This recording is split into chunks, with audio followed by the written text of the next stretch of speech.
Hello and welcome. I'm very glad you could be with us today. This show is a follow-up to a series that we've been working on at KSTP Television on suicide and depression. And our guest now is Mark Meier, who was on that series, but we felt we really wanted to have more time with Mark to learn more about his life, his foundation that he's founded called Face It Foundation. And so we're delighted that we can continue our conversation. And when I say we, my co-host is back from KSTP, Dr. James Jordan. And Dr. Jordan, as many of you know, is a well-known psychiatrist here in Minnesota. He's the former medical director of the Ham Psychiatric Clinic, where you were at the helm for 25 years. Yes. Former president of the Minnesota Psychiatric Society, and a great co-host. So, thank you. Well, Mark, you told your story very briefly when we were able to visit with you before, but tell us again, and tell us with, we have more time now, what happened in your life that caused you to almost commit suicide? Well, it's a long story, but so thank you for allowing me to come back and to tell you a little bit more. You know, I was like a lot of men. I'm 47 years old, and I was diagnosed with depression when I was in college. And I can certainly trace the roots of my depression back much further than that, but nobody knew what was wrong. My parents certainly didn't understand this child of theirs who cried a lot and who was very emotive. And moody boy. I was a moody boy, and I was told to go outside and play sports and to figure it out. And of course, that doesn't work too well for most people. And so as I progressed through middle school and high school and found my way in college, I didn't have any coping skills. I didn't have any way to deal with the pressures of what college brought for me. And I experienced my first real full-on major depressive episode that, resulted in me having to drop out of college for a short while, was me crying, and I went to the University of Minnesota, which is very close to here, and I found myself thinking about suicide and playing games on the Washington Avenue Bridge, dangling myself, doing things that made no sense to me. But it was all part of depression. What year were you in college? So that was my junior year of college. Okay. It was my third year that I was in school. And this had been building. This, as certainly Dr. Jordan knows, and as you know from your work, it didn't just come out of nowhere, but it sure looked like it came out of nowhere to my friends and to my family. And so when I was so bad that I spent all my time I lived with some roommates, and I was in an apartment, and I started spending all my time in my room, and I was drinking excessively. People got worried about me. And so they took me to a clinic on the campus of the University of Minnesota.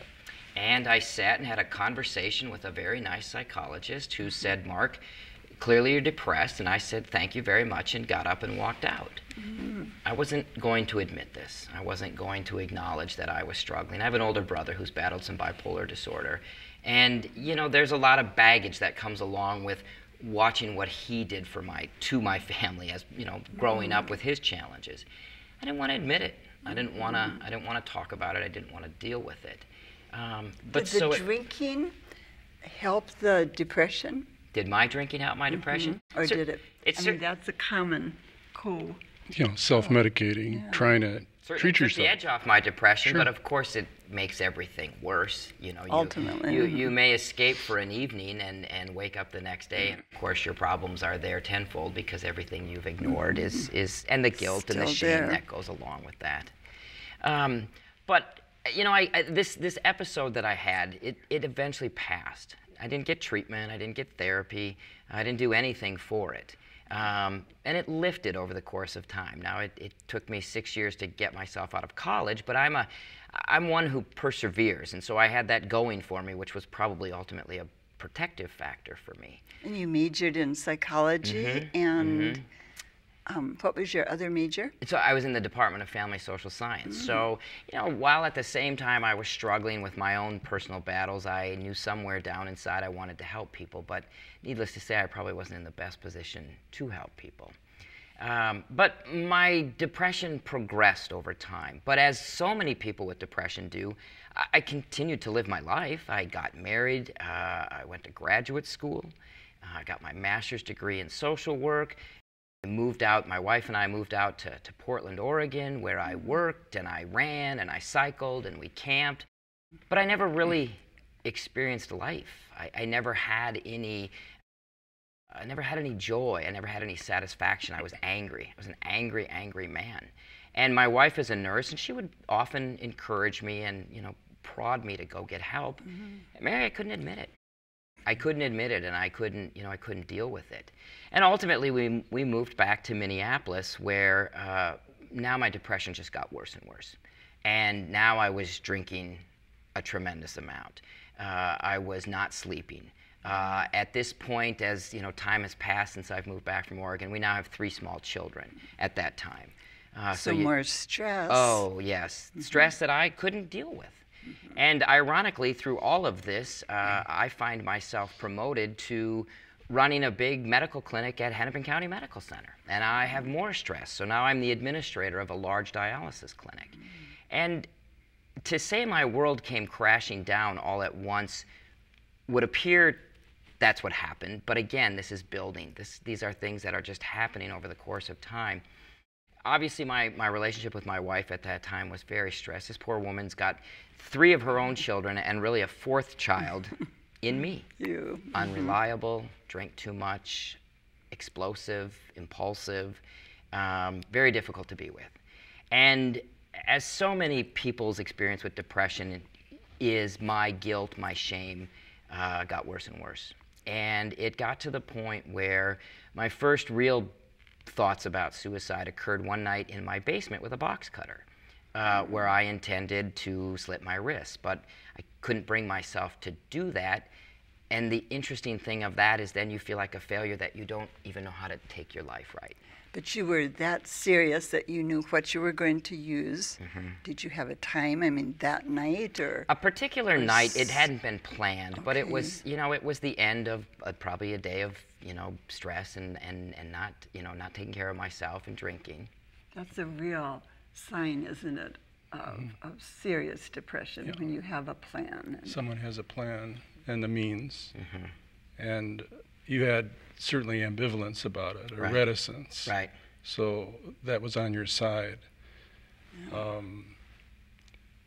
me just go back briefly for a moment. You went in the door of a clinic and asked for help. After that night with the box cutter, that's when that all unfolded. My wife at that point did take me to a psychiatrist, to see a psychiatrist after that. She came down, I was crying, it's always kind of hard to talk about these things on television. If you could have seen the scene, it was right out of a movie. I was screaming, I was crying, I was delirious. You get to that point, and my wife did get me to go see a psychiatrist the next day, and I refused all the help. I still refused. I lied to my wife, and I told my wife, yes, I'll take the medications, I'll go to therapy, I'll do all those things. I still couldn't face it. I still couldn't admit that this was a real issue for me. Do you think part of that was because of your big brother that had caused, as you said, a lot of stress on your original family? I think there's a big part of that. I think a bigger part was I'm a really stubborn person who kept telling myself, like so many people do, just get over this. Big boys this don't is cry. Ridiculous. Exactly. I had a beautiful family. I have a house, cars, a beautiful job. I had everything. You would go to bed at night just, what is wrong with me? And just beating yourself up endlessly. And of course, it just compounded, and it just got worse and worse and worse. And about 6 or 7 months passed from that particular moment, and I snapped, and I could no longer do it. And now I made a real plan to take my life. I waited until my wife went off to work. I put my 3 children down to sleep, who at that time were 5 and 2.5, 3, and my daughter Ellie was 9 months old. And when you look back on this and you think about this experience, which is now almost 12 years ago for me, you can't even believe it's real that you would do this.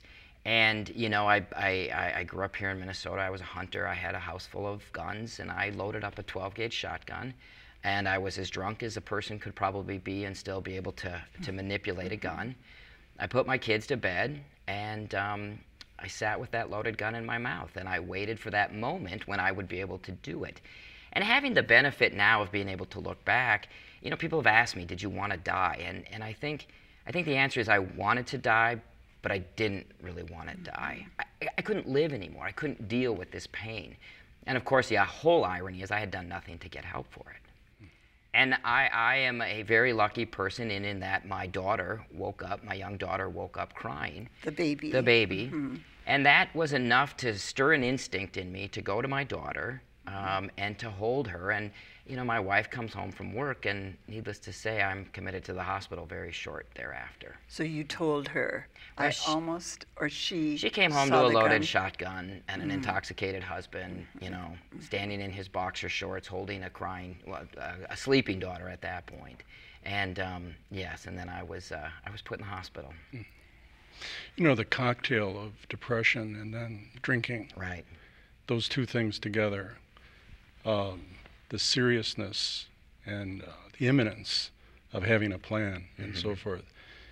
If you give advice, you know, to professionals who are in the position or have the opportunity to see someone.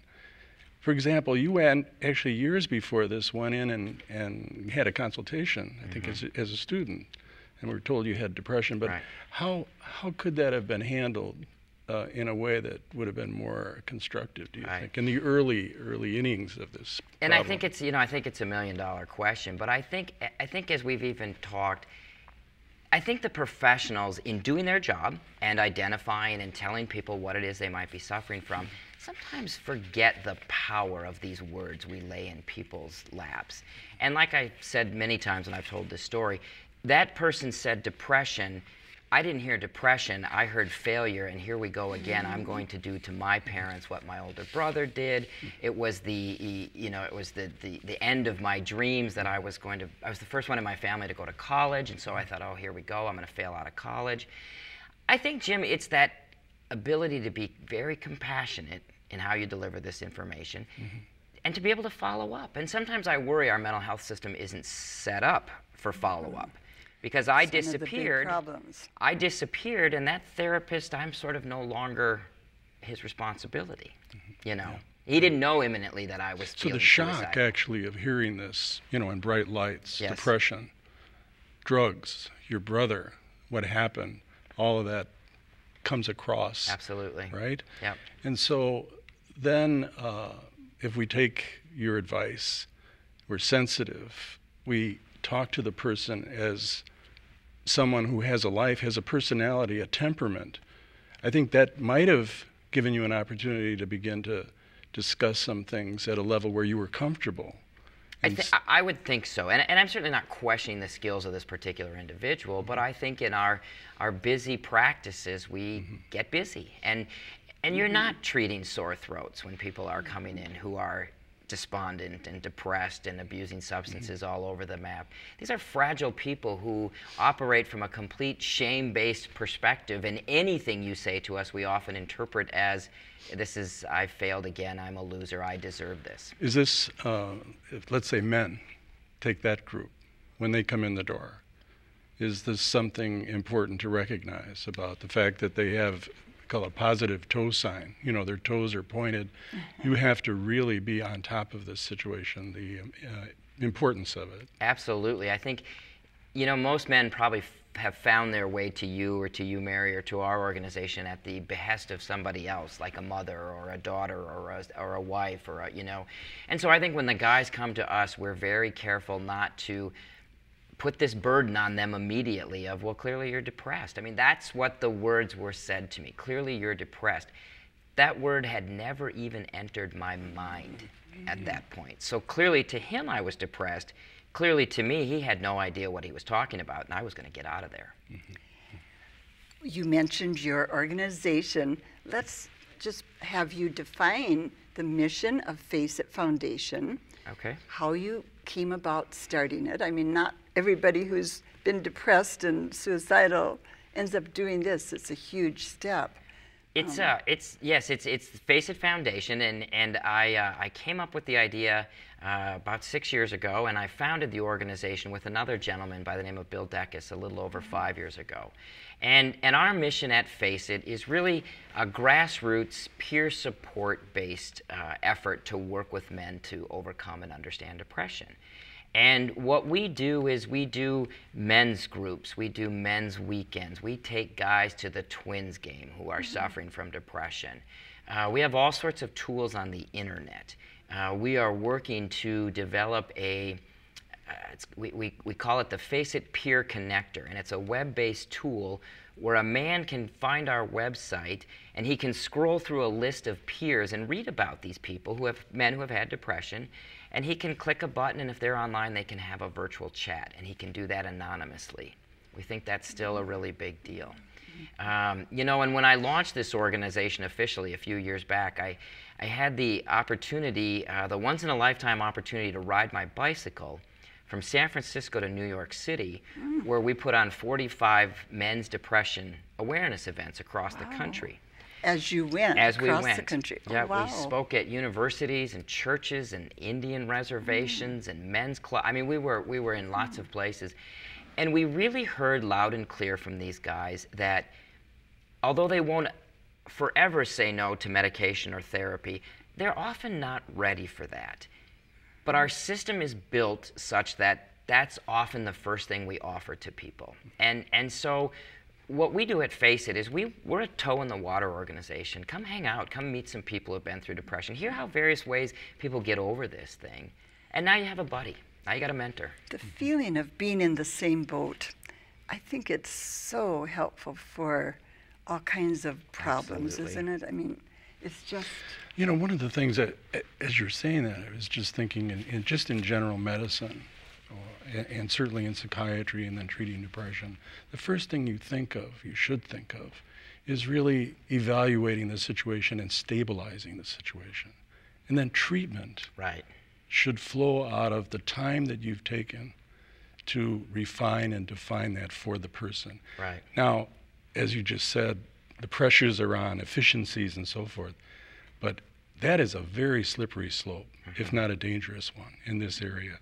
And with men, the opportunity for them to talk, the characteristic of being a human being and being a man with an internal emotional life is something to learn how to practice, put it into words. Right? So the Face It Foundation, you're actually training people. I would say that's a lot of what we do. We do a lot of, and we tell these guys what our thoughts are, and we really rely on the peers. But men are learning to identify their feelings for the first time. Very, very intelligent, highly accomplished men are learning to differentiate between anger and sadness and vulnerability and being, because to most of us guys, it just kind of is a mess and we don't know what to do. You know what I was told when I got interested in psychiatry? That I had to have therapy for myself. I was told it over and over and over again. And two reasons for it. I needed to learn, because I'm a male, learn how to put my emotions into words. And secondly, in doing the work, as you well know, Mary knows, you listen, you take in, you carry, you should internalize.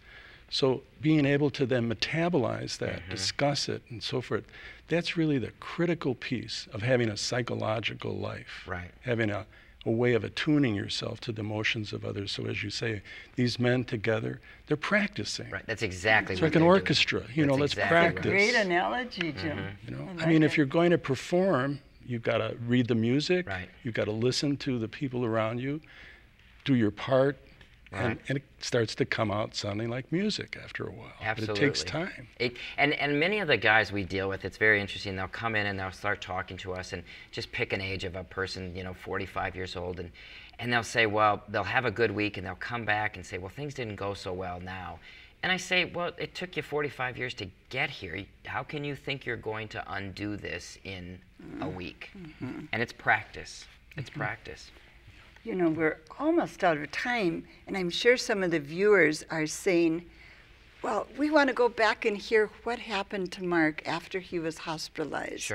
What kind of treatment you had, and how you perhaps are monitoring yourself now so you don't have another tough Sure. episode. I did the very traditional things when I was in the hospital, and I agreed to take medication very reluctantly. I was there under a commitment, and also I wanted to be able to return to my wife. So she made it very clear that I would start taking medication or perhaps go stay with somebody else for a while. So I tried medication for about 6 years. And I think it helped. I think on some level it helped. I think it helped with my anxiety. I think it helped minimize some of those very heavy symptoms of depression. I went off my medication probably 5 years ago, roughly, and I've done very well without it. But what I replaced it and what I added to that were these skills. And I learned how to cope, and I learned how to quit being responsible for things that I wasn't responsible for. I learned how to not look at myself as a failure. And I made some real fundamental changes in the way I live my life. Very exciting, positive changes. Yes. Almost like a different person. I've had two lives. Yeah, I had my life before and I've had my life after. How does your family feel about what you've gone through? Are they my immediate family, my wife and my 3 kids, couldn't be more supportive. You know, needless to say, you run out and start a nonprofit organization and you leave a fairly good paying job. That takes a commitment for the whole family because, you know, we had to make some adjustments there. My kids know my story. We talk very openly about feelings and emotions and healthy living in our household. And so, in many ways, they've probably benefited from what I went through. Do you feel that with the men you work with, you can steer them to getting more treatment beyond the support group part of it?